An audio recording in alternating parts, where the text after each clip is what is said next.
All right, welcome in Celtics post-game show. We're getting started. There's some rustling right there. What's going on? Damn. Flicking black of something? That would be this water bottle. I was trying to take the label off of it because I didn't want to get any free ads out. Yeah, we're hearing all of it. The Celtics are back, baby. Brought to you by Poland Springs. The Celtics beat the Raptors reserves tonight, 132-125. This was a weird game. I thought you were going to say they never left. This game was weird. They were dead. We were talking about it from Brad Stevens' outfit down to the closing lineup. This is just a weird game, man. You got Teague, so weird. Chris Boucher at 30 points, and then Grant. What a weird game this was. You got Teague. Boucher up, freaking the water boy, hitting all these threes. Sorry, Jimmy. Boucher, Powell, Stanley Johnson. Like, this is the Raptors system. It doesn't matter. Lowry's gonna leave, and then some guy off the bench named Malachi Flynn's probably gonna come in and be the best point guard. No. Wait, Bobby, this isn't the Raptors system. This is the Celtics giving up threes. Like, this is the Celtics going up against a team that has more than 4 guys or so. That can knock them open. The Raptors produce guys out of nowhere. Boucher, he wasn't. Jimmy said during the game he didn't even exist a year ago, and now he's one of the best young centers in the league. He's playing the Celtics, where Raptors' dreams come true. Like, didn't we say before last show that there was going to be a performance like that?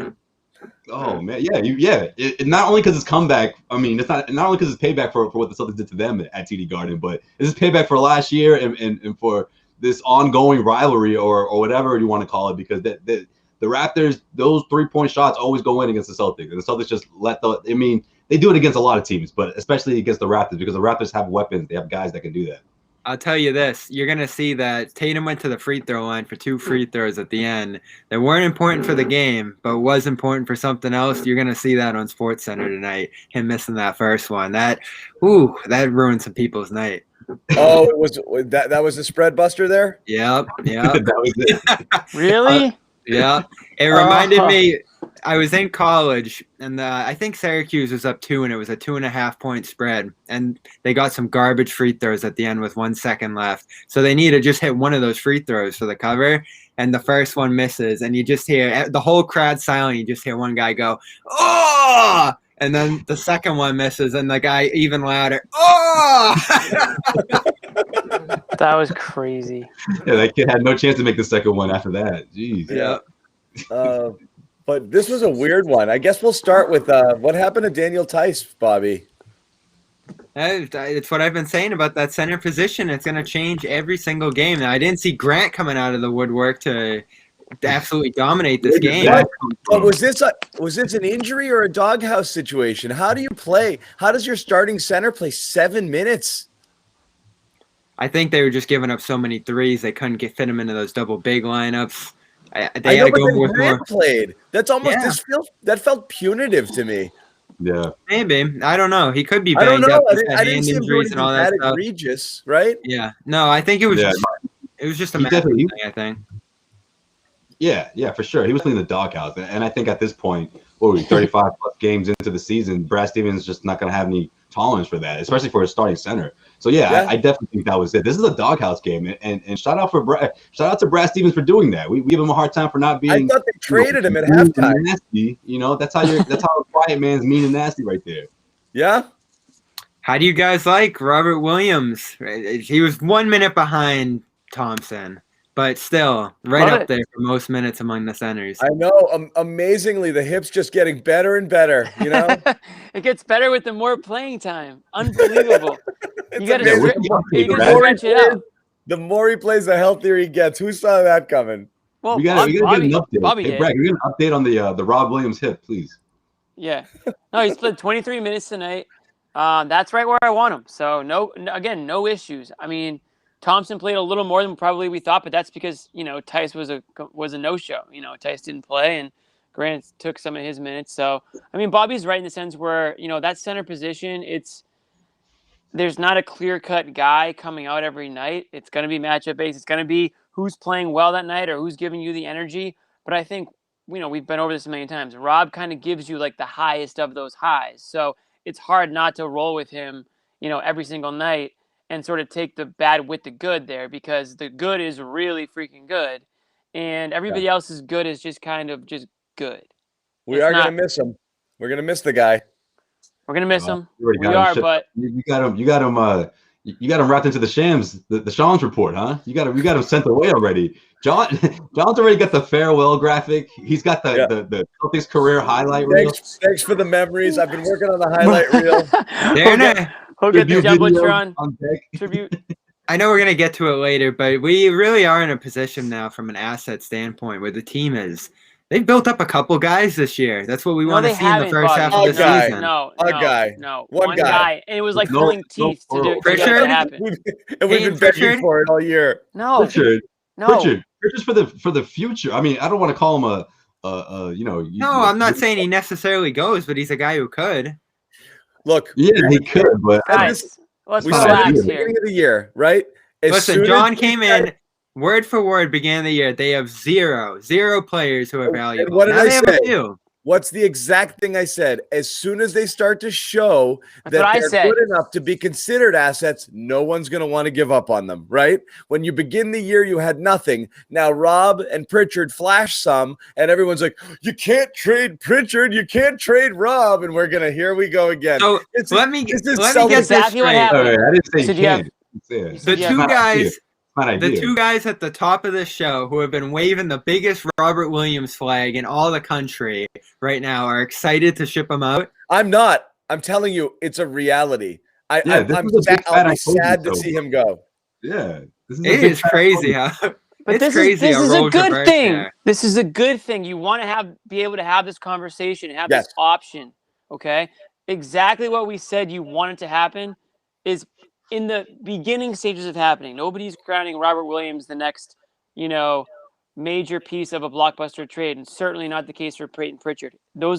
It's nice to have those guys as some sort of asset. I think Robert Williams is obviously a bigger asset than Pritchard is right now, but sure, in a couple of years, who knows what Pritchard becomes? He needs more time to sort of develop.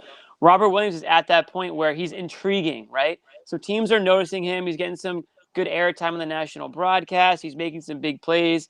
He's jumping through the roof. These are all things that other GMs notice and scouts notice, and now he's sort of on everybody's radar. They won't put it this way. They won't just immediately see Danny Ainge calling and not pick up. Maybe they'll actually pick up the phone knowing that they have somebody and not just 18 draft picks like Bobby wants them to trade. So still my first choice. The fact that they have a guy that can at least maybe start the conversation and get it going is a good thing. Now, I'm not saying that they're going to trade him at the deadline, but what I've been saying is if you have Rob Williams for the rest of the year playing this way or close to it, you have a pretty valuable piece. And I'm willing to say at that point, a full season of Rob Williams playing like this, now you have a legitimate tradable asset, and you go into the offseason with the TPE and Robert Williams, and now you're in some sort of business here, okay? Which is what you didn't have really even like a month ago, because he wouldn't play Robert Williams. Or keep Robert Williams and build around him. Exactly. Both options that you didn't have like 2 months ago. So it's a good thing, but I'm not going to sit here and say the Celtics have all these assets, like they're rich and all these assets. They're still not there, but at least they can start a conversation with the team and not get laughed at. Well, that's a far away from zero. Like I said, it's not a far away. It's literally one. It's zero. Plus one from zero. Yeah, it's one. I don't know how you guys don't consider Pritchard part of that group. Could not be closer to zero, really. What is old man Josue doing? He's nicking his friggin' iPad right now. What are you doing, buddy? Sorry, I gotta adjust this camera. All right, now my laptop closed right now. So we'll get to all that trade talk, but Rob tonight, I don't know what more to say to you guys. This is as good as I've ever seen him, and he's had some real good ones lately. That Clippers one, I thought he was awesome. Pacers. A couple weeks ago against the Pelicans, he was obviously a game saver down the stretch in that one. But tonight, in that second quarter in particular, the lobs, the floor running, the blocks to row 5, it was dynamic. It's amazing. He's amazing. He's one of the stories of the league right now. Ty Lue said it the other night. The whole league is noticing this. Exactly. I mean, right. The last guy was Brad. I honestly believe this is, we keep it going back in circles. I honestly believe there's probably 25, 26, 27 coaches that would be like, oh my God, I'm so happy I've got this guy, and we'd be playing him 30 minutes a game. It's only here that we keep having this conversation about, like, should he play more than 19 minutes? I don't know. That seems risky, you know, like, I really think like the rest of the league's looking at the Celtics like, what's wrong with these freaking guys? You know, like you see, they said it on the broadcast a ton. Bobby, you always talk about like, we're not paying attention to some of the stuff he does poorly, like on defense, late to rotate or some switches or, you know, the closeouts or whatever.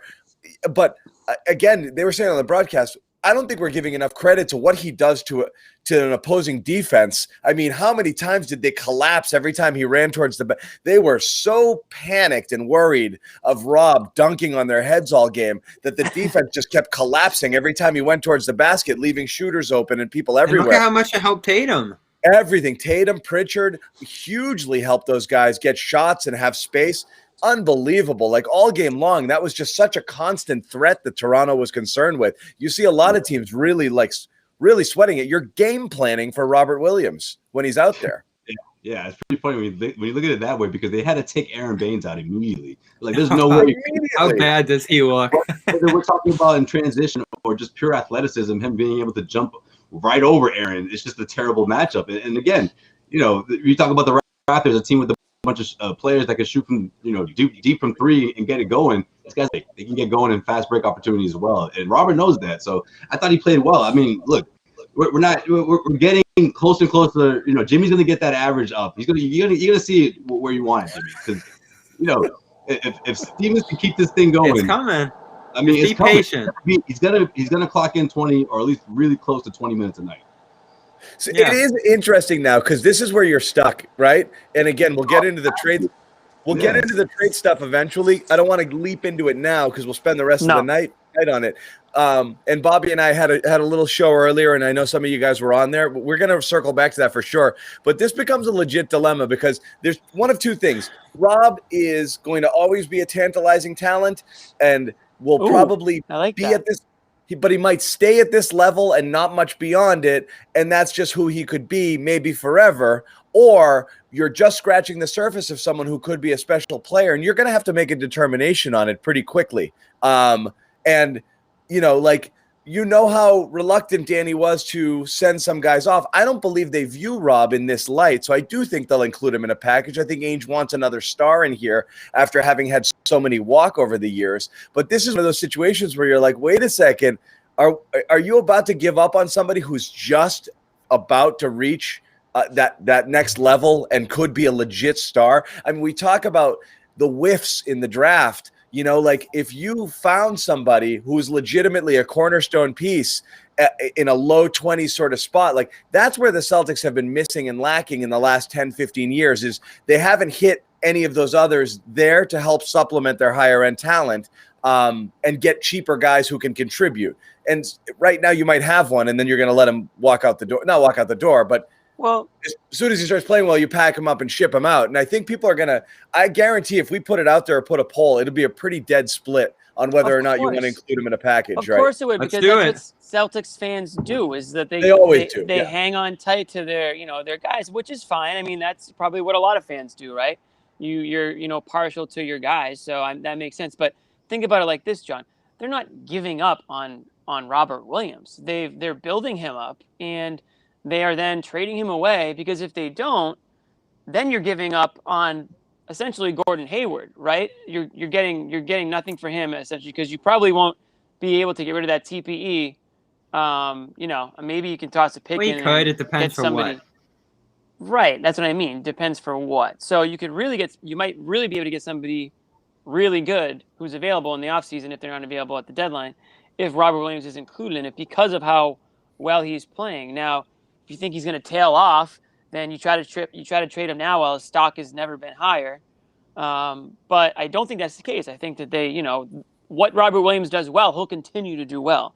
He's not just like a flash in the pan point guard, who's just on a tear right now. Like the things that he's doing well, you have to see him continuing to sort of go on that trajectory for a bit here. So that's why I think the longer they hold on to him, the more he's worth.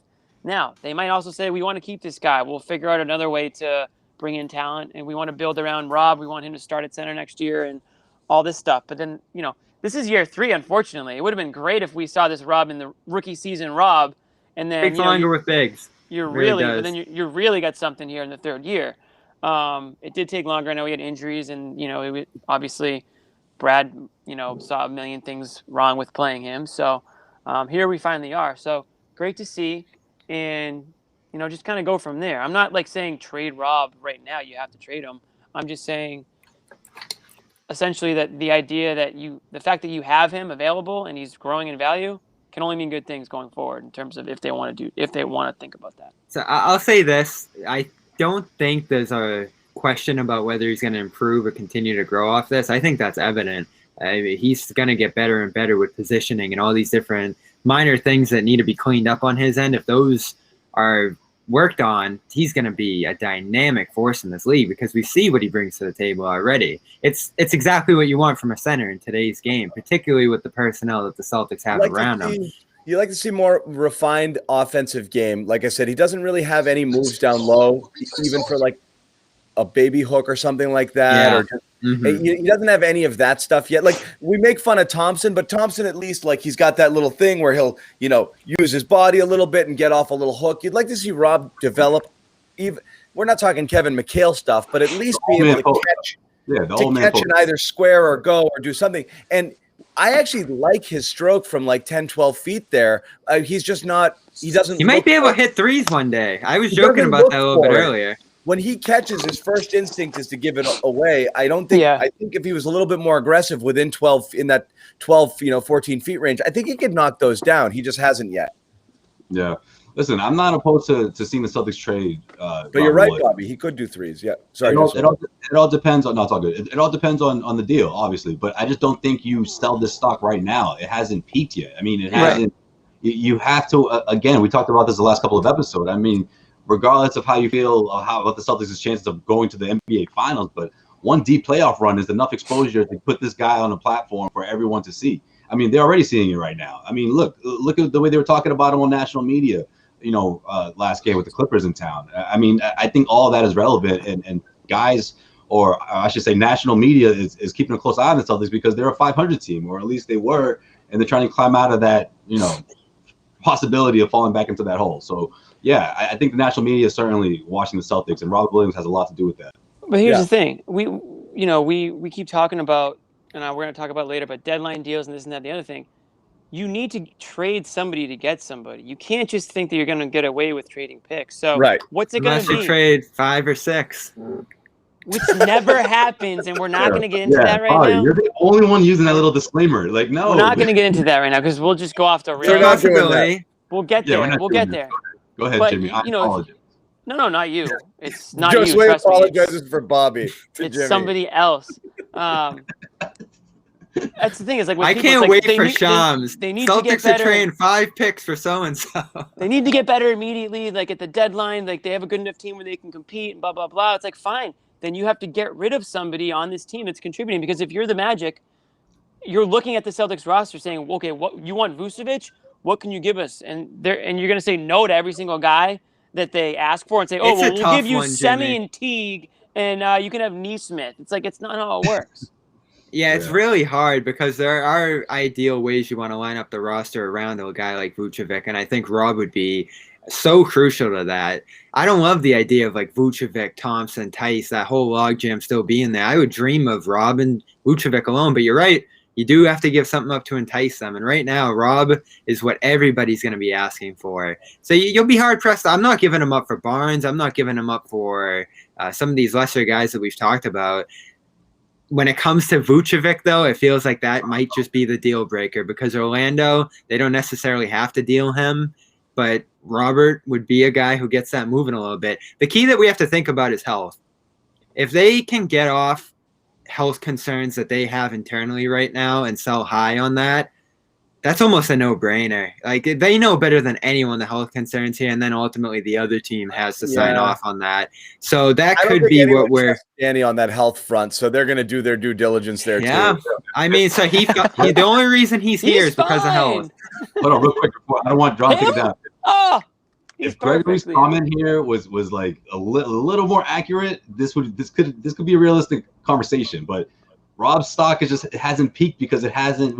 We've been saying it all so long. Rob Stonk. Well, the reason, Josue, it might have peaked is because right now you're looking at him and envisioning what it could be if he doesn't get better or stays about this level for another year. You'll start thinking, oh, this is who he is. So the reason it might be at its highest isn't because he's not going to necessarily play better. It's that in some teams' eyes right now, they might be thinking that they're getting a star. I just feel like if this was like a month ago, he'd have a shot to really peak. You know what I mean? Like really entice potential suitors into thinking, you know what? I'll send our second or third best guy for a development like this. You know, he's only a year or so away from being who he's supposed to be. Like that's the kind of sell the Celtics should be in a position to do with Rob right now. But they're not in that position. I don't think a lot of teams are thinking, oh, he's just about to peak. They're like, all right, you got our interest, but we're not quite sure. This could be it, or there could be another notch to Rob Williams' game. This is why he's Rob Stonk, because you're a trader on the market right now. You're like, it's about to be the stock market's about to. It's a great comparison. Close for the night. You're like, what's going to happen to this stock after hours? Is it going to the moon? Money. Is it going to the moon or is it tanking? Are we buying or are we selling? And you don't know what's going to go with it. Yeah, you gotta have it. Last week it was $5. Now it's at $100. But is it going to go back to 10 or is it going to go to 200? Right. You just don't know. Yeah. And that is the beauty of Rob Stonk.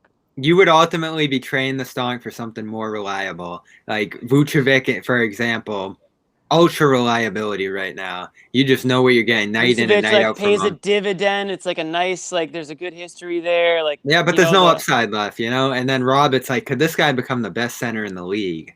That's what people are thinking about right now. You know? I mean, look, we had that seems extreme. Well, I mean, look, we were talking about it. We had Doris Burke on, with Sherrod, and they did a game recently, and it was the same exact thing. She's talking about? I mean, the quotes were like, every single game I do, I watch somebody. I keep my eye on someone. She's like, I cannot take my eyes off Rob Williams. He's so captivating. Bob was literally everything he does. All on the court, you can't not watch him because he's so dynamic and so electric, and you feel like he's just scratching the surface, and that was just unsolicited. Everyone's talking about it. Like, this guy's unreal, and he's unmatched too. Someone threw out who was like this in Celtics history, and there's evidently no one. Like, no one has ever played this kind of style in Celtics history. Evan Valenti threw out a tweet today. Who's been as good at catching lobs in Celtics history? And I think that was it. Yeah, was Andrew DeClercq. It's like there is nobody even close. But he is putting together this resume that his overarching impact on the game, whether it is the lobs, and that's obviously a big part of it, but also the shot blocking, the versatility, the size, the rebounding now that has gone through the roof. To see a guy, and I threw the stat at you guys earlier, when he plays 20-plus minutes, the Celtics are plus 51. Like, are you kidding me? This isn't a guy who plays 2 minutes, even though it feels like it to you guys sometimes. He plays a medium amount of minutes. And to be plus 51 when your minutes tick up, and that means you're going against more starters, you're going against bigger, more consequential minutes in games. That's just unheard of. So, we're creeping in the territory. It almost sounds like you're lobbying for playing Rob Williams more minutes. I can't tell. Weird. No, I've never disagreed with the potential. I'm just terrified about the health. And that's what everybody's been worried about since day one with him. Everybody, or you and Brad? Why'd he go 27th then? I mean, that's my big question. I don't know. Why did get the green light? Put it this way: any player go 27 at his best, without any concerns about either his overall game, his maturity level, and or his hip. At the highest in that year that he was rated was 14, 15, 16. So the Celtics. No, he was a top 10 prospect after his freshman year. Beginning the year, but at the end of that year, after watching him play, and again, he was still defensive player of the conference. He did things that year. I mean, he was slotted in the teens. So when he fell into the 20s, everyone was like, this feels like a steal. You always want to get those guys that fall because obviously their pedigree and their potential is seemingly higher. It doesn't feel like some bottom feeding pick. But I mean, there wasn't he was going there somewhere in that first round. I just think there may have been some maturity issues or some. He was a project still. Yeah. It was a mix. Very raw, very, very raw. Wasn't ready for the NBA. I think there was maybe some like maturity issues. Obviously, the guy didn't even show up to his own freaking press conference and like first. It was a mix of that, but it was also a medical. I mean, shortly after it came out, he's got blood flow issues in his legs. That was something that was talked about a lot in the aftermath. Imagine if he didn't, how high he could jump. Oh yeah. Yeah. So it's always going to be lurking. Man, hips don't lie. Wise woman once said. Mm-hmm. Shakira. No one's doubting the potential here. That's always been evident. It's just, are you going to stick with some of the inconsistency and some of the health concerns here? They're real. They're real. Maybe if we stop talking about them, they'll go away, Bobby. We're trying to get some asset return here. Yeah. So Robert, and again, we'll circle back to the trades. Just quick once through on this game. Just strange game for a million reasons. Freaking Grant and Teague. What are we doing? Like, they were phenomenal. Mm-hmm. You can't even criticize it. Teague was playing crunch time minutes, and he looked fine. He looked good. Lineup. All three of you guys yelled at the TV when he let go of that floater. Like, yeah, is that a pass? I did not see it going in. He had to.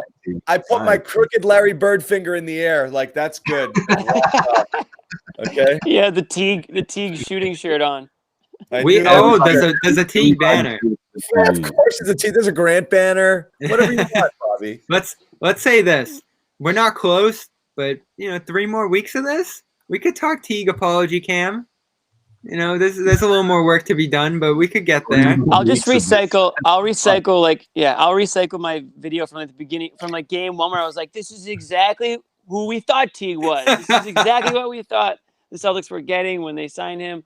But it's true though, like towards, what me and I think John has always said is like, Teague shouldn't be the reason you win or lose a game. He should just be a guy who comes in and sort of holds it down, steady veteran, doesn't really blow it open or blow it closed. Like, he just kind of does his thing. So the more Teague, this was a great game, but I don't think anyone's expecting Teague to put up, statistics like this night in, night out. It's great that he did, but that offsets a bad game. And he has had a few really bad games. He had a stretch where he couldn't even dribble it. So a bad month and a half. But he said it though. Yeah. He had confidence. He had confidence issues. I think he was questioning who he's got to be. At the end of the day, Teague's got a Teague, right? Like, he's one type of player. He's got Teague. Yeah. He's got a Teague. He's got to be. He's got to be a guy who's aggressive offensively. That's who he is. He's a scorer. That's what's in his DNA. You can't be a different type of player and be effective. Like, that's what he's got to do. So said that about Kemba too. He's been more assertive, and Kemba's got to do it too. It's like we keep wishing Kemba would be a different style of person to fit within the team, but fucking Josue can't have one clean game. Put him in the penalty box. Hey, that's what That's what we'll talk about this after.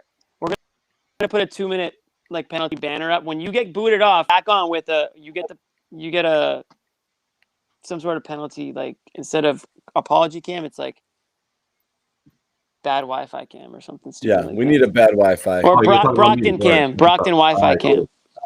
I was really into it, man. I was like, what are you talking about, Jimmy? You talking about something the Celtics need to do? Or? All right. No, man, we were talking about where the hell you went. Keep going. Just keep it moving. Pretend it's not the Garden Rats. It's the Wi-Fi. Jeff Teague. Right. So, Jeff Teague. Listen, a week ago, we were the comeback, the Jeff Teague comeback game.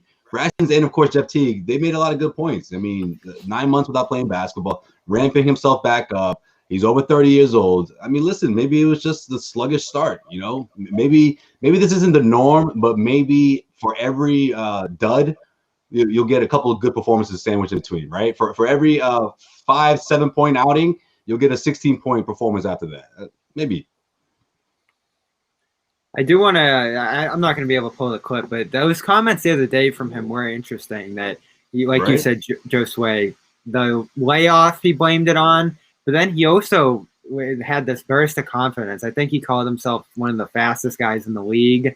and said he still like feels as good as if he's in his prime. And I'm just like, wow, those are pretty big. He's one of the fastest guys in the league. Yeah. So he comes out there, and one of the last few games, I think this one and the Wizards one for some stretches of that game in particular, he did have the burst to get by guys. On that last play, the floater of this one, he was able to get a little bit of space on his man and get that floater off. And it was like, wow, this is shades of old Teague. And I've never been the biggest Teague fan, but he could score in his prime. He was a double-figure scorer routinely. And that on this team, there's a place for that on a team that's starving for offense. And you don't love the way it comes. This guy's in love with the isolation as much as anyone else in the league. And the way he set up that last shot in particular, it was like 9 seconds of the shot clock of him just pounding into the ground. But they don't have much else of a choice right now. And if he can carve this out for a few more weeks to come, there's minutes for that. Certainly over Nesmith. And that's what's funny. Wow, said Teague, you had to go there. Teague took over for Nesmith. I mean, those are you're right. Unprovoked shot. No, but it's true. Nesmith, Look at who didn't play. No, it's true. He got a shot. Yeah. The win streaks coincided with. He didn't get a shot. Removing Teague from the removing Nesmith from the rotation, playing Teague more, playing Rob more. Those are the that second unit looks so good again. Those are the three things that have happened in the win streak. Yeah, but it cracks me up because Nesmith technically got a shot.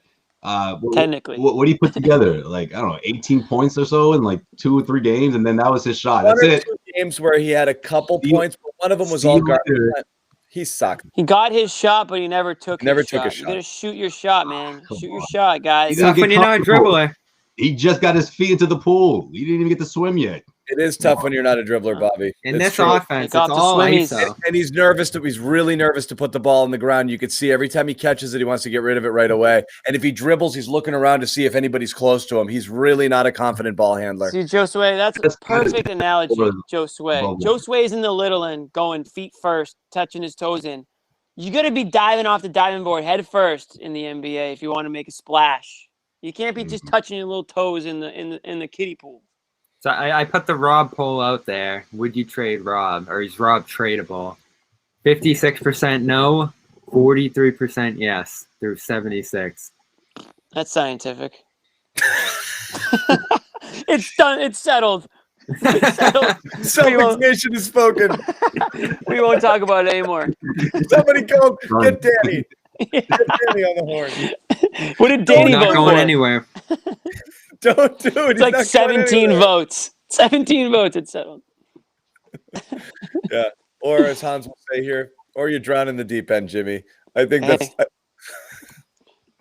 If you're gonna drown, you're gonna drown. It doesn't matter what end you're in. Just get it over with. It's really embarrassing to drown in the shallow end, though. You know what, though? You'll be surprised. You toss a little kid in the pool, it's just instincts take over and they start swimming. Don't try that at home. Really, yeah. Don't toss your kids in the pool, but I'm pretty sure that's true. Yeah. Make sure somebody's in there just in case. That is not a saying. No. No. It's a saying. Look it up. I'm going to give watch him swim. Yeah. Another post-game presser from Teague tonight. Look at that. This is unreal turnaround. A couple podium games in 1 week. Looks like he's a lock in this rotation again. Who saw that coming? Who saw Teague doing I'm not going to lie. Even Jimmy or I, who were Teague fans before, he cracked me. Thinking, okay, fine, he sucks. Big deal. So that's the 5th worst thing about this team. Yeah. Right. Yeah, it was. I didn't care then because again, we wanted. We got the Nesmith minutes, and he didn't make the most of them. I mean, there's no other way to put it. And Teague is making the most of this second opportunity here. And again, we talk about Brad's like tough, tough task in trying to figure out who's playing in many ways. And I know, we've criticized Brad and I think it's fair and people kill him, but I think a lot of it, and Bobby, you say this all the time, he's still figuring out who to play. So when one night we see this guy and another night we see this, I think it's almost like open audition in a lot of cases. And he gave Nesmith a flat out open audition for minutes and he forced the issue. And that's exactly what we wanted to see. And he didn't make the most of it. And now he's giving Teague an opportunity and Teague's making the most of it. So As you said, shoot your shot. Like there's only so many minutes to go around. And as you get Smart back, and as we said, even with Romeo in the mix and this team starts to get healthy, and if you make a trade, like those minutes are gone. This was your shot to kind of, show that you deserve more time. And certainly Nesmith didn't do it. Right now, Teague is. I put up Grant's graphic there for a minute. Now you got Grant friggin' lobbying for, the last couple of times he's played in spells, he's been effective. And we've pumped the brakes completely too. I'll say one last thing about Teague is that I think him like watching Nesmith just do absolutely nothing on the court and be like, I really lost my role for this guy. Like, hell no, like I'm not going out this way. Like, so at the very least, we can give Nesmith a little bit of credit for kind of kicking Teague in the ass. Maybe Teague was like, hell no, I'm not going down like this. Like, I'm not going to watch this guy just stand in the corner and lose my job to that. And then when he came back out, to that. He's like, I was like, all right, I'm just going to play my game. And that was it. Now he's playing his game. I told you guys a month ago when Teague was like the butt of every joke, I was like, Brad Stevens never gives up on guys. I said, I guarantee you, Teague will be back and he will be contributing to this team in some way, shape, or form at some point. It's not. I love that. Yeah. I love how you can never. It's going to happen. I've always loved that about Brad, how you can never count on guys getting lost in the shuffle here. Like Grant, as much as anyone from this one, I'm like, wow, I did not see this coming again this year. And they set him up for great success in this one. And John, you asked all year, what's he good at? And he just keeps nailing those threes. He's shown to become a pretty high level, small sample shooter. He gets a couple of chances a game. He gets those stationary looks that Nesmith and others haven't hammered down too much. Even Ojale on his worst nights, isn't great in those spots. But Grant it's routine. He's just nailing them at this point. Ever since that 0-25 stretch, he's like, 44-45% from three. Strange game. I mean, and again, Semi 8 minutes. Just weird. Like Tice 7 minutes, Semi 8 minutes. You have 4 guys on the bench coming in and playing 20+ minutes. Every single one of them scores in double digits. They shot 77% off the bench. An amazing stat. 1, 2, 3, 4, 8 guys played double-digit minutes, and all of them scored in double digits tonight. Unreal. Yeah. Chris Boucher, 30 points. I mean, that's the typical like random opponent goes off in the Celtics. Like, find me a more random dude. I know Boucher. I mean, this was the Sadiq Bey game, basically. Yeah, I mean, I know Boucher's been playing well this year, but I looked up. I remember him last year. He played like 5 garbage minutes in the entire Celtics Raptors game playoffs series last year in the playoffs. And the guy was a complete he's basically their Rob in terms of like somebody who came out and was not even a part of anything last season, and now he's like a huge part of what they're doing right now. So that was another weird part of this game. And then you had Powell, who's solid. Powell's a solid player, so I wasn't really that surprised to see him play the way he did. When there's no Pascal out there and there's no, Pascal's a bum. That's what I'm saying, though. Like, Pascal's not out there. You think they put the clamps on him a little hard. I don't know. I'm with you. I can't believe Terrence Davis. Yeah. I can't believe Boucher gets added to that long list of 30-point scorers against the Celtics. Boucher.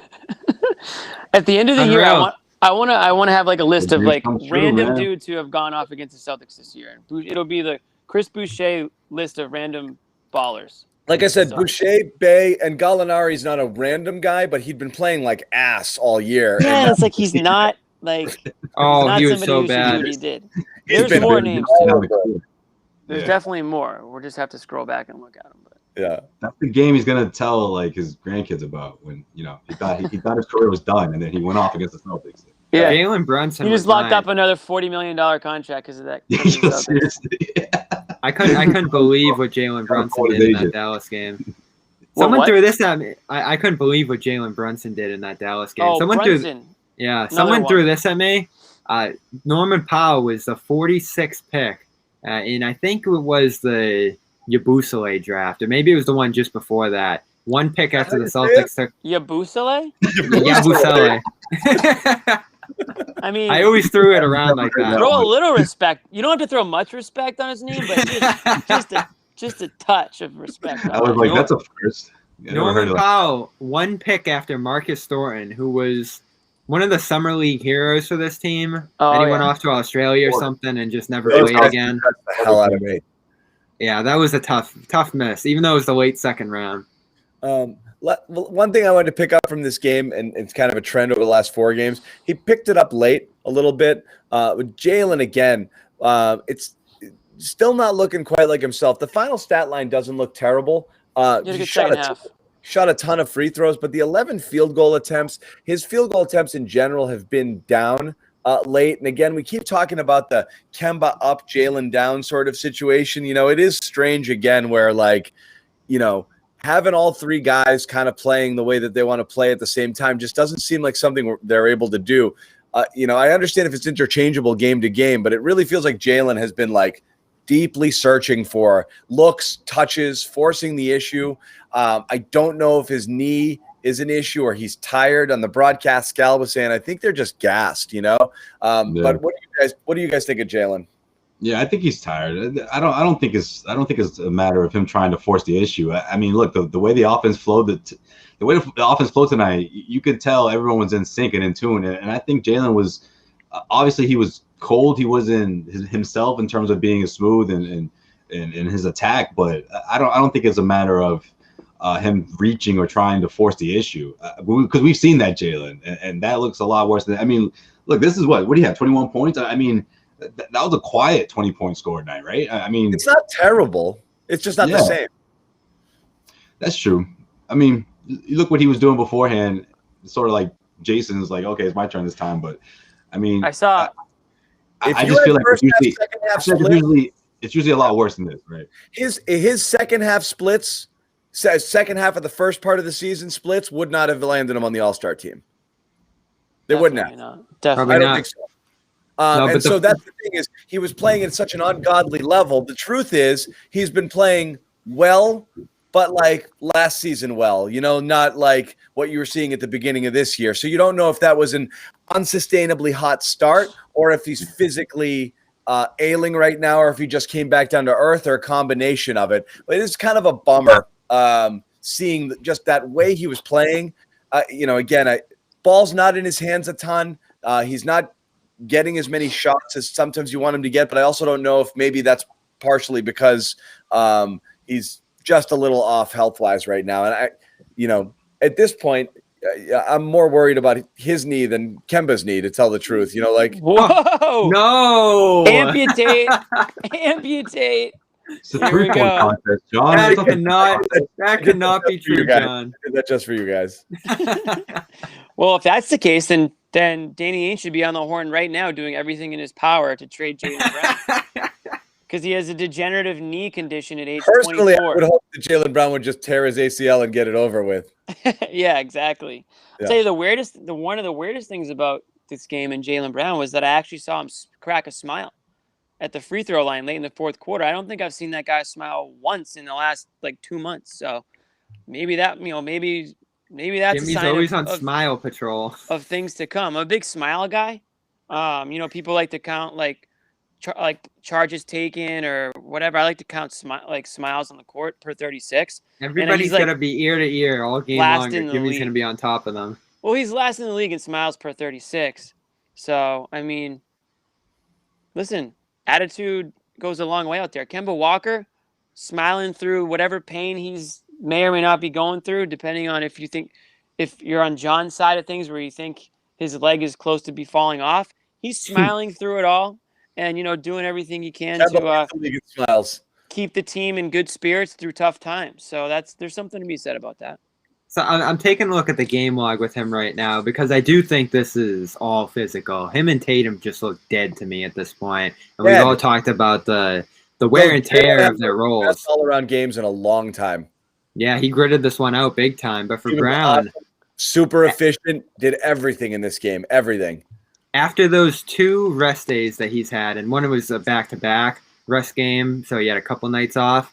But first game after that back-to-back rest, he had 33, 12 of 20, and then after the most recent rest game, 8 of 14. So good games after he's able to get some rest, legs underneath him, that kind of stuff. Back-to-backs, when he plays both halves of those, looking a little more shaky. On the 16th, 11 of 20. On the 17th, 6 of 20. So I think for these stars on this team with, same thing, 12 of 20 on the 23rd, 6 of 16 on the 24th. I think Jalen and Jason have had to take on so much for this team that it's completely worn them out. Let's go to the All-Star game. Yeah. Well, Brown said he's not going to do much there. Just those threes, and who knows if he'll play in the game at all. Like, he definitely has the mentality that he's going to be leaning back. Yeah, but what, five minutes or so? I don't think that's going to impact him too much. Who, Brown? Yeah. You think he'll only play 5 minutes? I mean, he's There's a lot of guys. I'm not really worried about the minutes anyway. They play at 30% anyways. Unless something fluky happens, like he's not going to do any damage to his knee. It's just you could just be resting and like using that time to just sort of get your body as a whole just like back on some sort of regular human being type of a feeling, you know? So when they're bombed Atlanta and hang out and party for whatever, I'm not saying they haven't earned it. I'm just saying, is it the best thing for the team? Is it the best thing for the Celtics? Probably not. Nope. Probably not. Grumpy old man boomer take, but I agree. Probably not. I would have rather about Tatum. It out. But it's his first one. He was like last man Enjoy out it. last year. Yeah. Atlanta. I get all the reasons for why. It's like, fine. Here's the thing. You can justify him going. There's great reasons to go. Would everyone have been happier if he said, I'm going to sit it out? Absolutely. But not happening. You know what, though? He's got some money on the line, right? Him and Tatum. I'd want them in an ice bath for a week right now. He doesn't get any bonuses for like making the All-Star team, but Jaylen Brown gets some pretty big bonuses if he makes any of the All-NBA teams, I believe. So he's probably thinking like, and that's something that the media votes on, which I think is kind of crazy, that like the media can like determine whether or not a player makes, X amount of money. I think that's bananas. It's stupid. And like, imagine if like Bobby Manning had like the power to make somebody like $10 million. I mean, he'd be a dead man walking. Bobby Manning, who, by the way, was supposed to go to the game tonight, but is actually on the injured reserve list right now. That's true. Speaking of guys who need to rest this week, They added him to the list. After rolling an ankle, getting posted up by a shorter guy. Is that what it was? Was a short guy defending you? You went underneath him on a shot. He got underneath me, and my ankle just gave out. I told you guys. Bob, how'd you do it? It's a massive challenge for big guys. Opening up the fridge or something? Yeah, it was a great trip over your dog. Level sprain we're talking here. We're not talking tib fib here, right? You didn't fracture this thing, did you? No, I think I'll be good to go. I just need one game off, one night off. Luckily, the break's here too, so I get a whole week off. Actually, it was good timing for this, like the Toronto COVID outbreak. We need you for the second half. So Bobby was supposed to be there tonight. I was just gonna say, like, it's important, probably maybe for Jaylen Brown to like show out as much as he can, knowing that he's got some he might be on the line for like that third team All NBA or something, so it makes sense that he wants to play and all that stuff. Yeah. Make sure you remind the media. I know the fans want to get into it, so we can do a little bit of this stuff because we were talking about it earlier. So earlier today, the trade stuff that was thrown out there, and again, Bobby and I did something on this earlier, but give you guys a bite at this apple here. The three little nuggets dropped by Shams earlier today were Celtics, one of two teams in on Vucevic, right? With Charlotte, the other one, I think. Yeah. Then it was Jerami Grant is a top target of the Celtics. That's another one. And a third little nugget was about Harrison Barnes, that he unnamed GM or personnel type. The quote was, "There's no way he's still in Sacramento after the deadline." So these are three of the hottest names we hear all the time here for the Celtics. All the buzzwords. Fan. All the hot buzzy names, the ones that people like the best. There's obviously like the second, third tier guys, but top tier guys potentially coming. If you want to put them all in that tier together, I certainly think Vucevic is an all-star, and Grant is playing like one. Maybe Barnes is a tick below. Those guys and maybe Aaron Gordon are the big fish out there. And Gordon, of course, is injured right now, so people are kind of holding off to see what he is. But Shams had mentioned that Gordon, there's going to be a real market for him as well. So those Celtics are kind of tied to all of these people. I've heard Bobby and I kicked it around already. Jimmy, Josue, I'll throw it to you guys. Who do you want to talk about first? Who's the guy you're looking at here that you're like, I'm interested there? Harrison Barnes. Really? You're going Barnes first? Okay. I like Barnes for this team for a lot of reasons. I mean, the reason why I like Barnes because I don't think he's the best player that you listed, but for what the Celtics need and for what they can put together as a package deal, I think he makes the most sense for this team. What we talked about the wing position, and we're talking about both ends of the floor, right? I mean, who else can really give you that on both ends? Still on the younger side, still has a little, he's still a guy who's maybe not an all-star, but like you said, he could reach a tier below, especially on this team. And I just think he fills a void that this team desperately needs, whether we're talking about pick and roll defense, transition defense. He can run the floor for you. He got a three-point touch, especially deep in that corner where you can really spread the floor for guys like Jason Tatum and Jaylen Brown. That second unit, he would be the muscle alongside, or maybe he start either way. Like, look, you mix him into this, into Brad Stevens' rotation, and that guy is good for 20+ minutes, solid production on both ends, and a player that the Celtics could have for relatively the next few years here. Call it the James Posey 2021, if you will. I think he could be that sort of player, but a little younger, a little younger and better. But you know what I mean. That kind of this guy was a championship starter. Let's not forget. Yeah. Right. But Bobby, I mean, that was a few years ago. But in that same token, of course, he has that experience as well. But I just love everything he's doing right now on the court. Josue, I landed where you did. Because of the practicality of it, I actually think that he's the guy. The Celtics can make it work with the salary, and they can give up some stuff, but not gut. If Vucevic is the other part of Sham's report, Vucevic is going to cost you a lot more. Right. I think Barnes, there'll be competition, but I do believe that of the people out there, he's the one that's the most reasonably priced. And what we were saying earlier was 80% of Hayward, is roughly what I think he gives you. And I think they're missing that more than anything else they have right now. But I don't know. I'm worried about Miami getting involved on him. I hear they're involved, and I'm like, like, oh Lord, don't let that happen again. There's four of these guys. There's 3-4 guys who people that will make you vastly better, and then there's a bunch of role player guys in the buyout market, and so right now, if you're going to go in, you got to go in, and any team that wants to or has the space or thinks they can pull it off, certainly there's going to be competition. But Jimmy, your thoughts on Barnes? I like that idea too. I didn't want to copy just because that's what would you give up for him, Jimmy?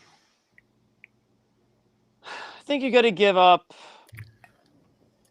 a pick. Just say Rob. Yeah. See, Rob here. I'm holding Rob here for sure. No, I wouldn't give up Rob. I was thinking more along the lines of a Neesmith or a Romeo and a pick. But why do they want that? Well, who had the Sacramento contact? Is that you? Well, John, this is the problem. It's literally either literally Rob or somebody that they don't want. Then, and if you don't want to give up Rob, then you can just sort of say, take your pick of these 8 guys, and we'll give you a couple. Let's picks. Pretend a first-round pick and a second-round pick, and a guy like Neesmith or Romeo. I mean, now Romeo's injured. I don't know every pick to me is Rob and whatever number of draft picks you think it needs to get done. Exactly right. So I don't want to give Rob up for Barnes. I believe it's Rob and a first or Rob and 2 firsts. Then I'm not trading for Barnes. I'm not doing it either. This goes back to what I said. This goes back. Yeah, this goes back to what I said. Where I don't think Ainge does something like that because he's not going to make a panic. That to me is kind of like a panic move. You're just trying to fill a void that you have this season to try to win this season, and you're gonna give up your only asset, your only tradable asset for a middle of the road, above average, solid player. No, not a knock on Barnes. It's just that I think Rob can get you more if you hold on to him a bit longer and wait to the offseason.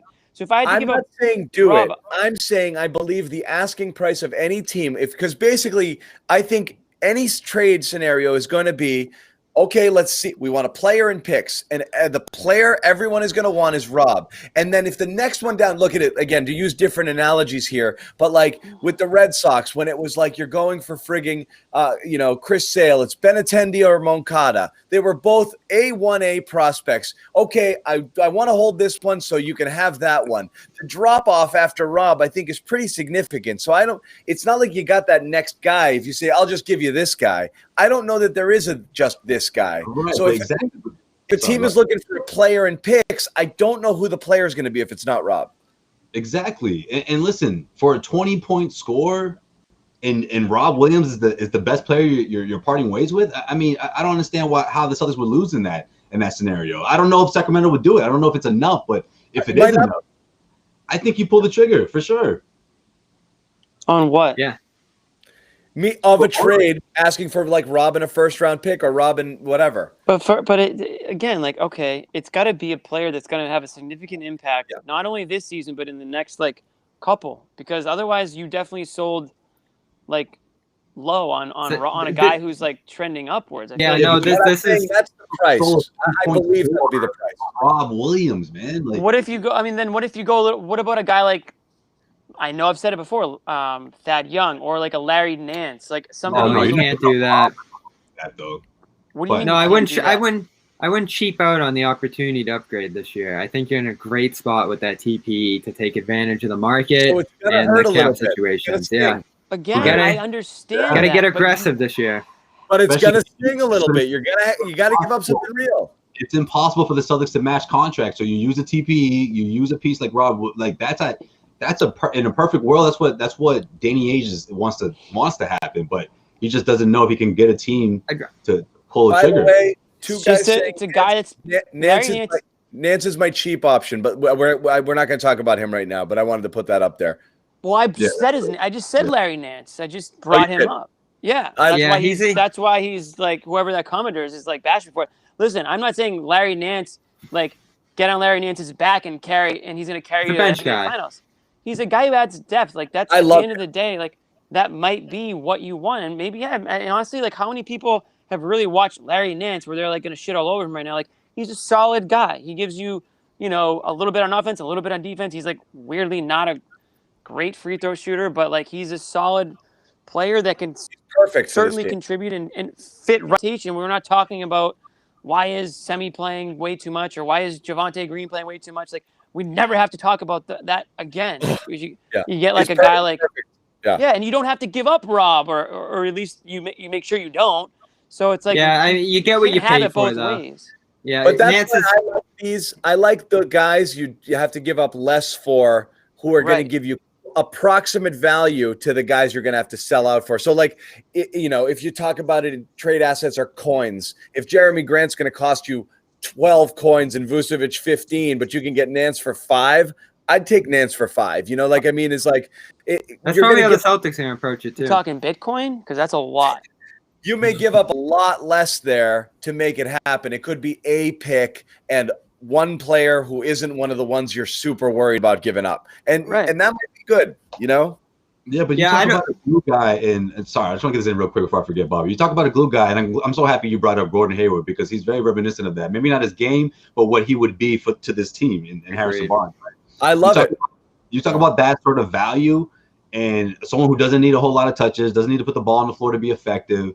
I mean, I just think when you look at the value he is on this team compared to others, I just think it's worth the risk because of that. And so this is where I'm with Joe Sway because you need to make a move right now that's going to put you up with the contenders in the East, or else you're just kind of patching a hole. And wow, you might not lose round 1 now because the team's so disjointed and screwed up depth wise. But you have a nice piece like Nance in there to play some minutes and be a little more reliable. I think since you have this TPE, since you have some assets right now, like using Rob as an example, you got to get aggressive right now, whether it be with the picks or with some of these young players. And you got to shoot for a guy like Barnes, who I think raises your ceiling. Joe Sway's right.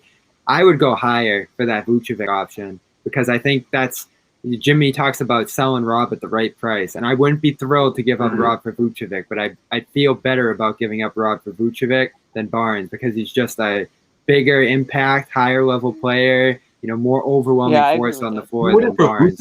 Either, Bobby? I would do it for both, man. No, he said he would. No, I would for Vucevic. I'd be dying. I'd hate to see him go, but I would do it. Oh, okay.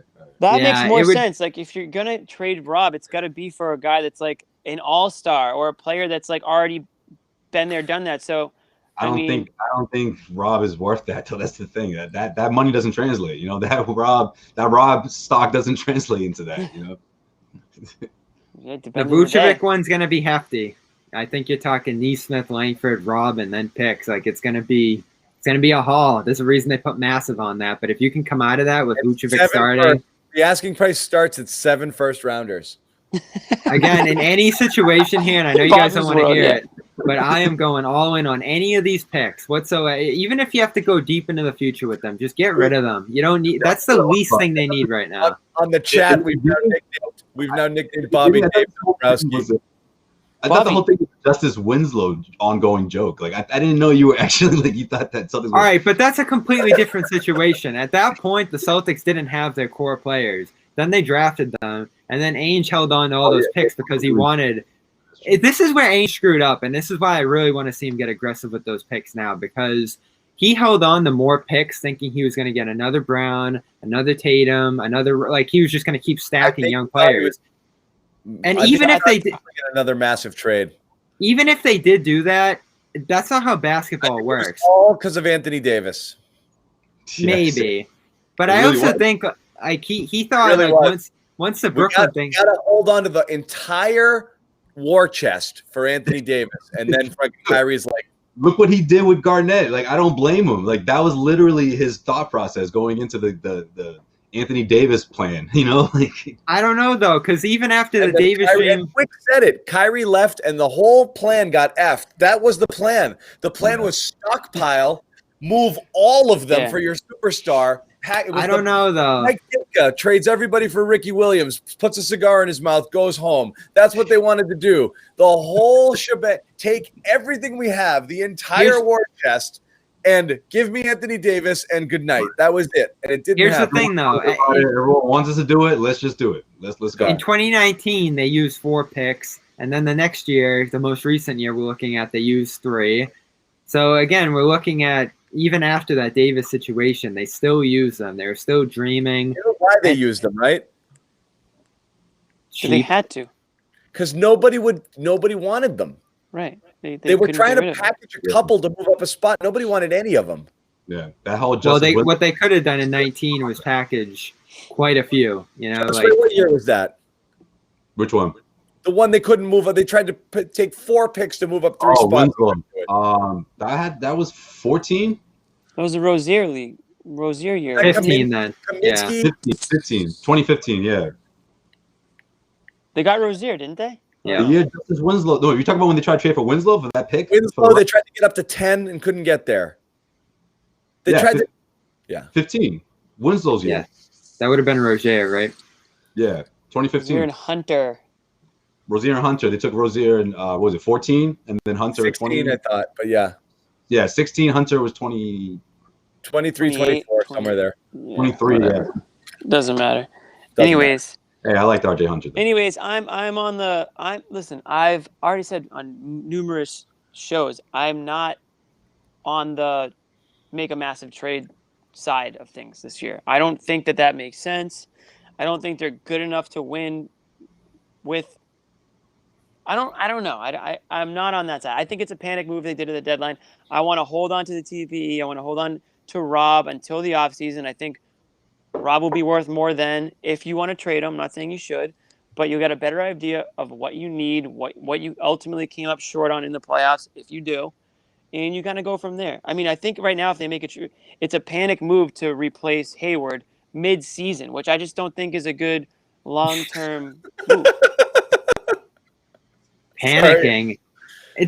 All right, so there's no rush, but you keep saying that, and then all of a sudden more draft picks pass, and then more opportunities. I don't want to draft all the players either. I just don't want to rush into a. There's no more the players. It's 1 pick a year now. The assets are gone. They're done here.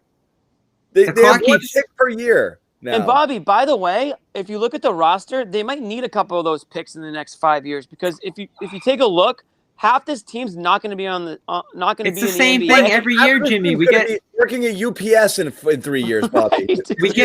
Right. We get excited about those picks every year, and then we realize, oh crap, not everyone's Tatum. They can't come in and impact right away, and then we freak out because they don't play a ton, because that's how it works with rookies. It's the same thing every single year. You need veterans on this team. It's a roster but you're talking about Jeff Teague type veterans at this point when you just leave your bottom of the barrel. Oh, great. Then Kyrie leaving set off a freaking bomb, okay, that nobody saw coming, and then they tried to adjust the roster on the fly. So they've been patching together whatever they could do to construct a semi-competent, roster. We were worried about last year's roster. They went to the conference finals and then and forced to actually draft the rookies because you actually needed the bodies to play. They needed these guys. They didn't have other options at this point because they had to move so many pieces around to make Kemba work. And then you sell Baines and sell Cantor and all of this stuff. And you're giving away professional basketball players to be able to get enough decent stars. You're just hemorrhaging actual pro players. You had to welcome these rookies into them because you got Javonte Green playing rotation minutes. Like they're desperate right now. They actually had to make these picks this year. They needed warm bodies. It's just the set of events that were set into motion when that happened really messed with the franchise. Yeah, 2019 cost them, but not just because of that, because of the fact that they missed those picks in particular. And they missed. And then at that point, they probably had about 4 or 5, 6 picks maybe at their disposal to try to get a guy like Hero in that draft or someone else further up the board. That again, who knows what they were offering at that time? Maybe they did offer 6 picks for Hero, and Miami still said no. Or whoever they would have moved up to still said no. We'll never know, but I don't imagine that's what they did. Is Nesmith really going to be a bust? I'm not getting into it. Doesn't matter. This is my point on the rookies. I'm not talking about Nesmith. Josue's like, see ya.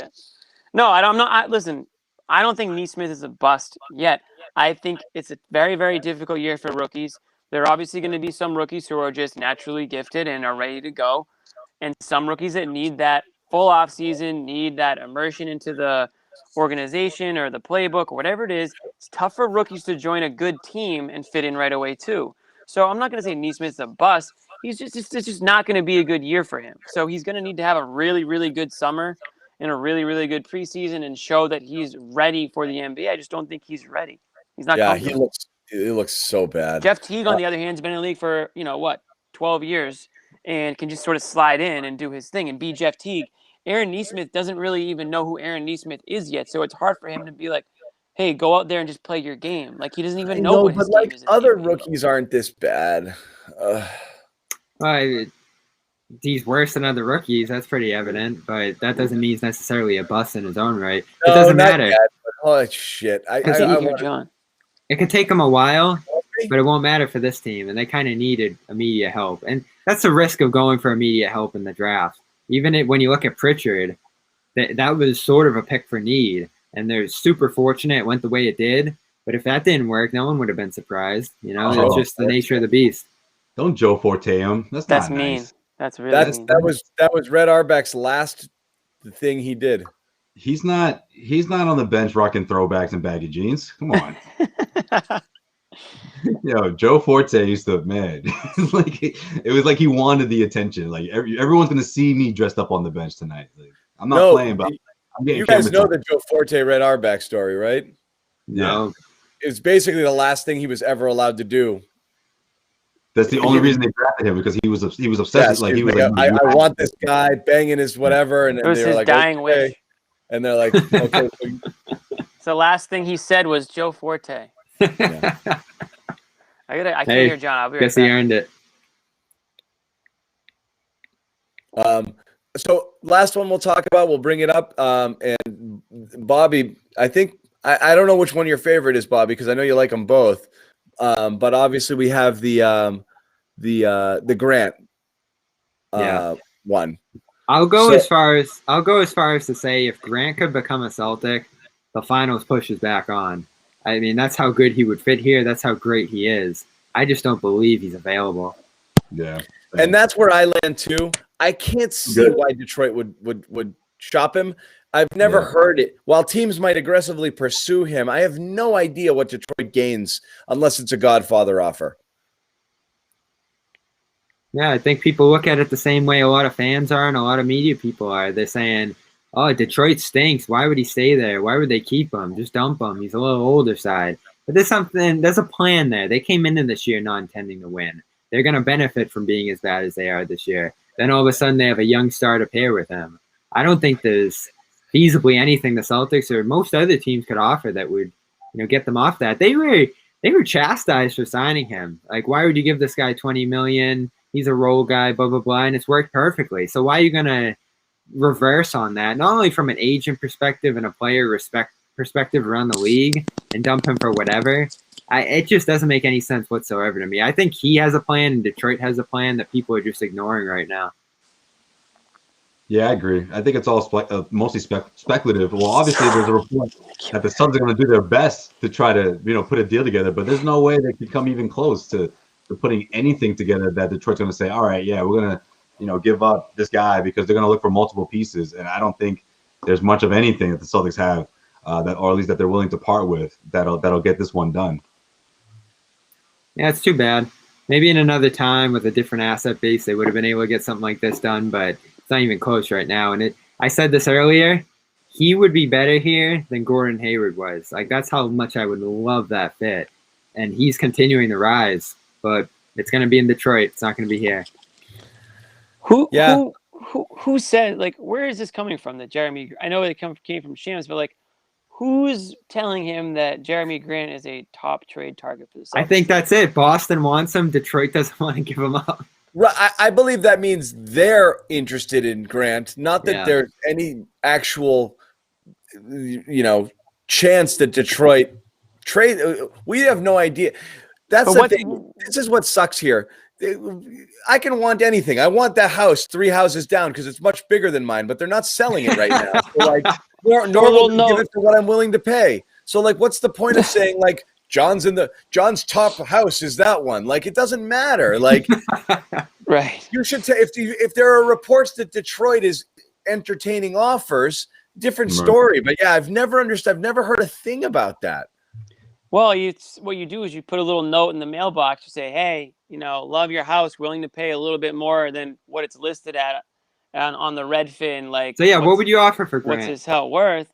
Let me know if you're interested. Here's my number. Put it in the mailbox. All of a sudden, you might have yourself a deal. Yeah, that's a good point, Jimmy. Cut out the realtor. I think what it shows is that they're going to make a substantial offer for him. So who knows if that'll move things at all. I would give up quite a bit for him. I think that pushes you far enough in the championship direction that you would get aggressive here in multiple years, all that stuff we talk about. Picks galore. What do you want, Detroit? You get all the picks. Again, I think it's still going to fall short in the end. I would even consider giving up Smart for him. I really would, but I don't know if that matters either. Like, I just think you talk about wing shooting, defense, size, ball handling. He's everything Hayward was and more. And he's continuing to get better at this point. This is his first good year. He's been on 5 teams. Yeah, he was really good in Denver. They made the West Finals too. Pretty good. He had a good ending run with Denver and helped them make the West Finals. Oklahoma, he was pretty good.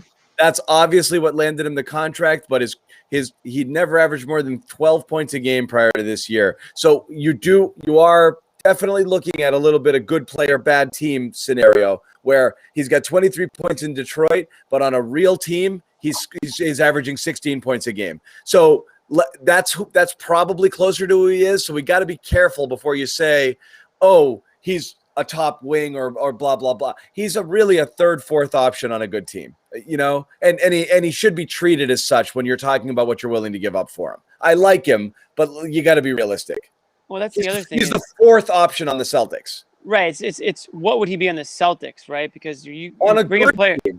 A player onto the Celtics though, and automatically you're going to be behind Jason Tatum and Jaylen Brown, and probably he's Kemba so Walker. fit to play in that way. I like everything about his game, but again, you have to treat the asset for what it is, which is realistically a 3rd or 4th component to your team. What's his contract? To a winning team, not superstar level inserted as he becomes one of your 2 best players. He's the best player in Detroit right now. He's the 4th best player on the Celtics.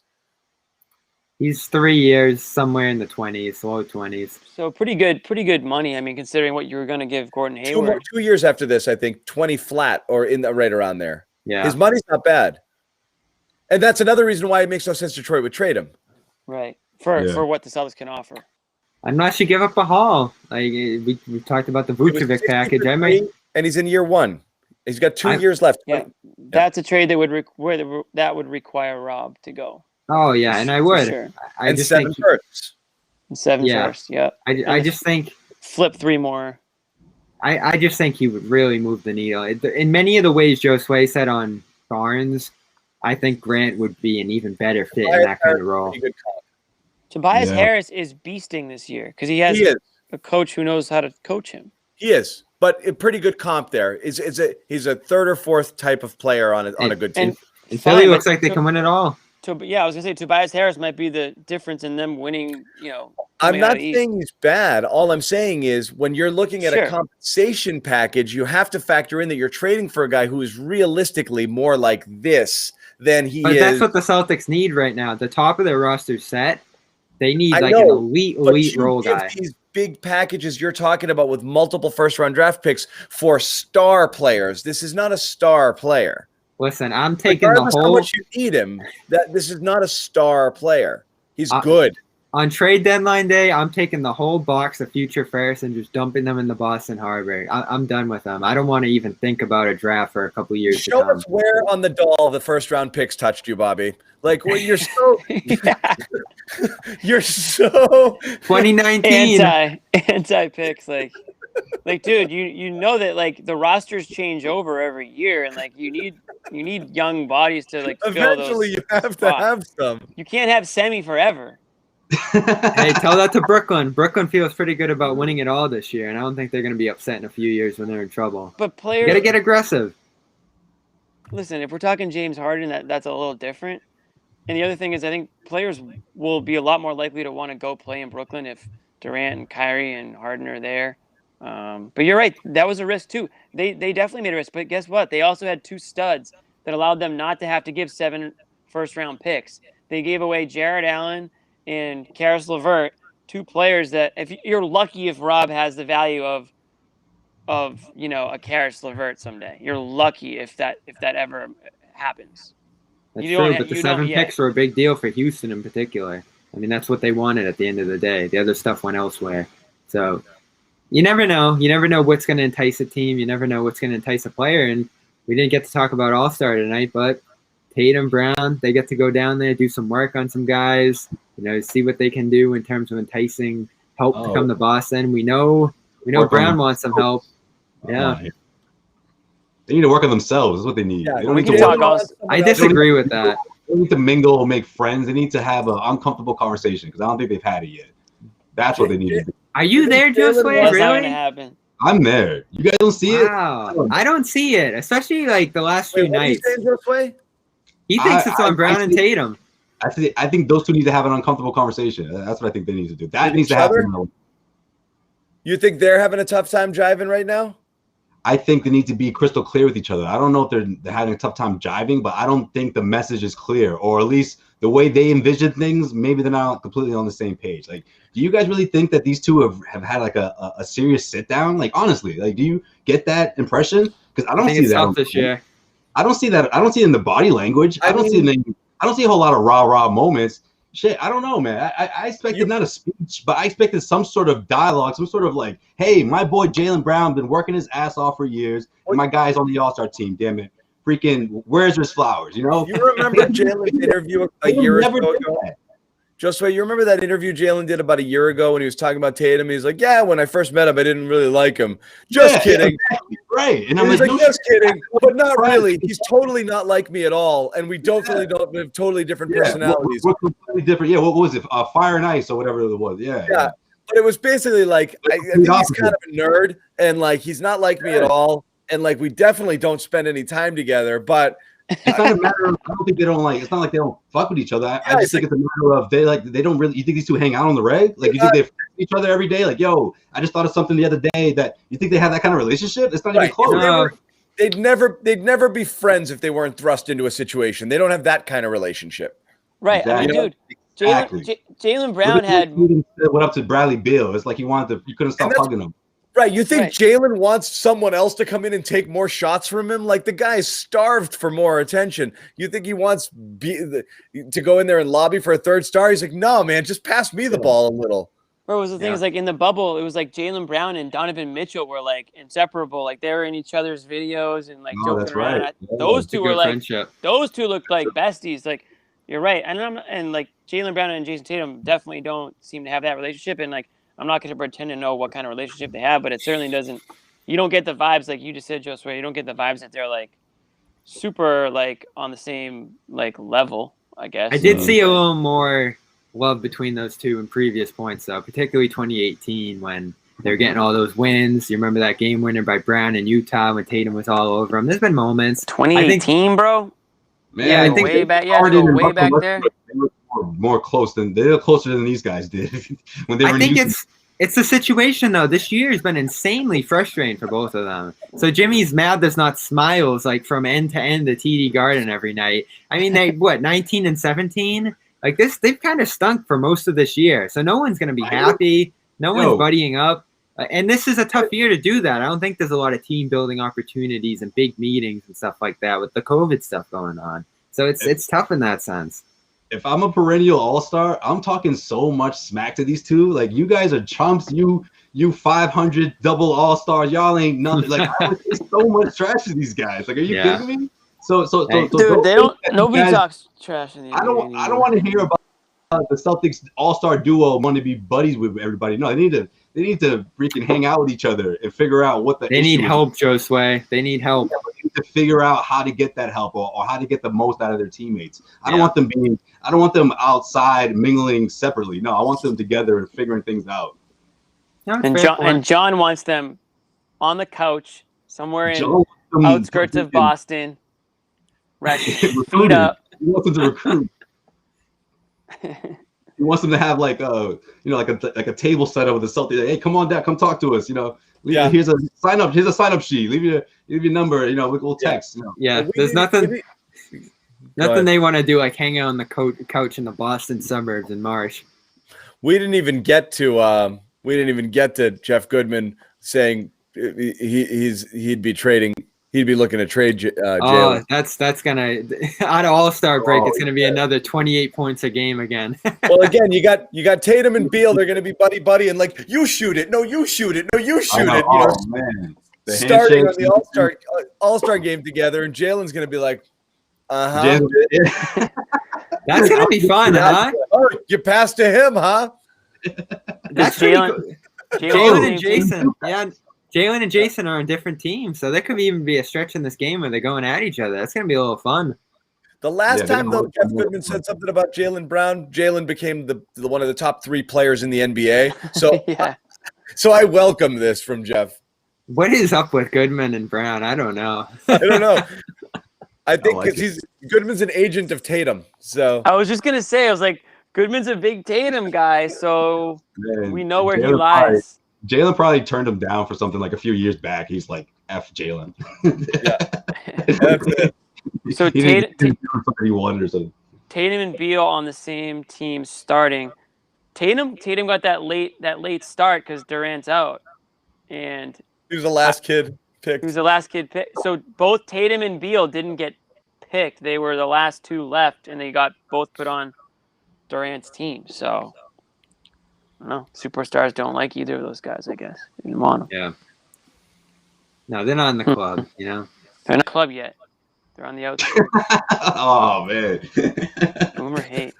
Tell you what, Goodman has tons of players love Goodman because he knows them all from college. Yeah. They're just he can't be a boomer because he has so many college friends. Exactly. All of these people on the thread. Yeah, all of these people in the comments who are like, he's making it up when he talks to a player. Like, he's known these guys from age 18. They're like, he's before probably, all of them. He knows their parents. He had the top 2. He had the top 2 of the top 3 high school recruits on his podcast at the same time, heading into their senior year. Those guys are going to be a connection for the rest of his life. He talks to a ton of players, so he's in tight with a lot of these guys for sure. Everyone gets so mad when he says something. They're like, he's making it up, fake news. He's not making it up. Because he talks to people all day long. Yeah. Whether it's Boston or on the road in the locker room, like I've seen players literally like lose it when they see Goodman walk in. Like he's well connected to a lot of these guys. He's busy. Like what I'm talking about, and then he'll have absolutely. He'll have like passionate one-on-one with players, and like the guy will be so into it, way more. He's got the facial expressions. Yeah, he knows what he's doing. Okay, keep going. Dude, it's like seeing, almost seeing like an old friend or seeing somebody that reminds you of home or something, right? Like you just like kind of put your guard down for a second. And before you became big time, and it's important to have established that connection ahead of time. Before you've gone completely jaded and hate everybody who isn't on your team. But you still like the people. It's a great take, Josue, because we've never really talked about it. But you're right. Like, you'd love to see. Yeah, I feel like they had it a little bit, but they do look worn down. And they could just be gassed by what's gone on this season. They might just be generally frustrated by all of it. And each one individually is trying to do too much. And it might seem like they're not cohesive, but I don't know that they're not necessarily on the same page. I definitely think from a basketball perspective, they respect each other's games. And I think there's plenty to share here, but they're definitely not not cut from the same cloth. Yeah, I think this year. Any angst between the two. Like, I don't think it's nothing like that. When you say clashing, I don't think it's anything like that. I don't know. Maybe they're just not on the same page. And I don't know if that relationship, that communication line is always, crystal clear. I mean, I just feel like these two aren't the type that I'm not quite sure, at least, that they're the kind of teammates. We'll find out.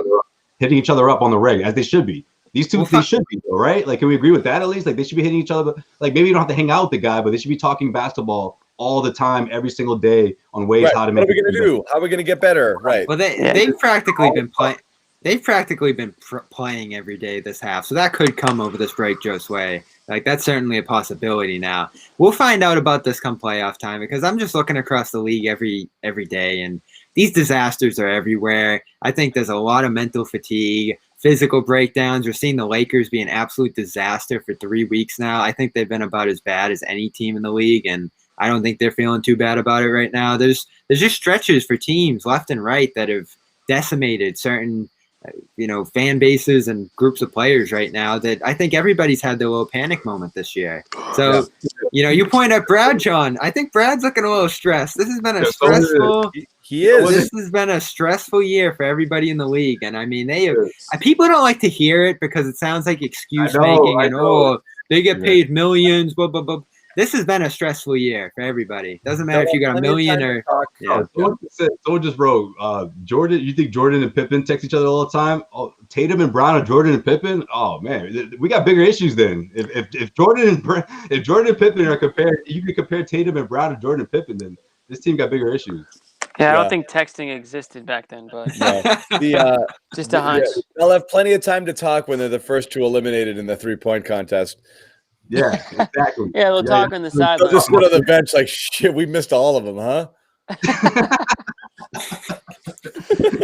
Hey, watch out. Between those two, who do you like better for this one? Tatum. I like Brown. I like Brown because he's a quicker release. You don't need the quick release. You'll get through him. You got time. Just take your time, hit him. Tatum is like when Paul went the first time. Like, he needs to dribble a couple of times before he takes that shot. I don't know. I'll tell you though, Curry is. I was kind of down to Curry and Mitchell. Mitchell's been shooting so ridiculous this year that I think he might be a surprise guy in that. But Curry, like, you see Curry in his practice scenarios and like pregame and all that stuff. It's like possibly bet against Curry in any sort of shooting contest. Like, it's just like nothing. Like, he can just like do this shooting backwards and win. It's unreal. Tatum's gonna shoot only fallaways. That's the only reason Curry might actually lose. That's why I don't want to take him. Could somebody stand here really close to me so I can shoot a turnaround jumper instead? Well, I'd be worried about that with Curry really hard for me. Curry might think this is too easy to win, so he might try to add a little bit of flair to it or do it some sort of more difficult way. Take a few steps back. All of the ones from the top of the key from like 15 feet back. Yeah. Well, the thing is now, like, the 3-pointer is like kind of boring now. Like, they honestly do need to like back it up a little bit. Yeah. Yeah, they should. Wouldn't that be great? An ultra 3-point shootout with like it would be way more fun with Dame and Curry, and 35 feet only. Right. Well, that's what they're doing now, anyways. So I mean, you might as well back it up for the tournament. Maybe get some more people interested in something different. Yeah, it's gonna happen. That's my prediction in the next couple of years. We're gonna wrap it. I'll just say real quick, that could go wrong because remember when Steph Curry was doing those half court heaves for like what was it? He's going to donate to a charity, and it was right before the dunk contest that he missed like 22 in a row, and it was just getting more awkward the more he missed. I remember that. Yeah. I don't want those. And you realize millions of people are watching live. It's a lot more pressure than just goofing off before the game starts. Yeah. We have gone 90, so we are going to wrap it. But we are, once again, we're going to probably take a couple days. We're around for breaking news for sure. So we will do something if something happens during this little break. But otherwise, I think we're going to come back on Monday, post All-Star break, and reset the second half of the season. First game back is Thursday against the Nets at the Garden. At the Garden, right? No, Brooklyn. Oh, it's in Brooklyn? Yeah. Just head down there. I'm down. I will go to Brooklyn. Yeah, go. I love Brooklyn. Second half. Brooklyn. It's a nice stadium. All right, we'll talk. It's weird though. I don't like it that much. The upper bowl is like so steep in that. I don't know if you guys have ever set up there. Yeah. If they can get a real crowd in there like they used to in New Jersey, that's a great stadium design. It would be an electric atmosphere. You know, they pay or not pay them, but they give a whole section almost of free tickets to people so they can be loud and obnoxious the whole time. And that's great. Of course, they put them right next to the media section. So I used to have to look forward to that. They have a special section of like fans who should actually act like fans. Yeah, exactly. That's crazy. Yeah. That's almost like every section in Boston. No, but yeah, Boston, you don't have to pay people. Like it's not exactly. Yeah, you just need to give them drinks. TD Garden, like $300 a pop for that. Whereas Brooklyn, it's like, no, please come. We'll accommodate you. You know what's been so tough for Brooklyn is because New Yorkers, like no matter how awful the Knicks get, they're never giving up on that team. So they're not even going to bandwagon like Kevin Durant going to Brooklyn. So they haven't been able to get any New Yorkers over, and it's just it's brutal. Well, that's why I said it was pathetic that Durant and Kyrie chose Brooklyn, and really why every star has sort of avoided the New York Knicks spotlight. I understand that front office is a mess and a joke, but when the New York Knicks are good, like they were back in the 90s, that is like nothing's better. There's no more electric place to play than Madison Square Garden, whether it's basketball or hockey. Like, they're losing their mind for Julius Randle. Did you watch that game last week? It was like a madhouse. The fact that like superstar players have avoided New York City, it's weak, honestly. Like, man up, and like you should want. Like, I'm stunned that LeBron never ended up in New York. I really am. I thought for sure he was going to end up there. The world is better when the Knicks. Much better. When New York, Philly, and Boston have good teams, the entire league benefits. Like, these are great cities to have good basketball in. And like, if you're I can't believe the Knicks have been irrelevant for this long. It's stunning. It's almost it's harder to be this bad than it would have been to contend for a title, being the freaking Knicks. You're the Everyone wants to play for the Knicks. They used to, that Phil but Jackson run. That Phil Jackson run tanked it. But like if the Knicks are buzzing and you're on the Knicks and like remember Linsanity? Remember Linsanity? It was so long ago now, but like New York City was so a special time. Electric for Jerami freaking Lin because it's been so long since they had anything that they could feel anything. Remember the story you wrote with Kobe and all that? Like that was crazy. That was a special time. That was crazy, but like the fact that a superstar hadn't like really wanted to go there or gravitate towards there, and like, dude, you'd be the king of the city, like one of the greatest cities in the whole planet, and like nobody wants to play there. I'm amazed how many Celtics fans have grown up not knowing the Knicks as a rival, you know? Yeah. Of a Knicks game having importance. Yeah. I mean, entire generation like of fans hating the Knicks. Hating the Knicks, like this being a huge deal. It's just they're such also-rans and have been for so long. It's incredible. There was a glimpse. That 2013 one was a glimpse. Too. We were so happy to have the Philly rivalry back when the process finally went. But it was so weird to have Philly and New York down for so many years. You know, those markets need good basketball teams. Those fan bases eat it up. And like you said, Brooklyn's just never going to be that vibe. You're not going to ever get that feeling or that vibe from the Brooklyn Nets. It was like, all right, Durant wants to just go to Brooklyn and just you could. I wonder if New Jersey's going to show out because New Jersey did show out during those kid years, and I don't know if they're going to for Brooklyn. Yeah, never be the same. Knicks are the Knicks or the Knicks are the Knicks. There's nothing like exactly. it. All right, guys. We do have to wrap it. So, again, good night, everybody. Thank you. Jimmy Toscano, Josue Pavone, Heavy.com, CLNS Media, Bobby Manning, Celtics Blog, CLNS Media, Boston Sports Journal. What doesn't the guy do? Also, a pretty damn good basketball player when he's not not getting cut out from underneath him. Yeah, getting submarines. So, Bobby's going to wrap it up. He'll be as good as ever for the second half. He's going to get some of that Kemba Walker injection, the stem cell. Marigold Medical. Yeah. Oh, that's true. And that's going to do it. Hit up Marigold Medical for your stem cell. Do it. Good night, guys.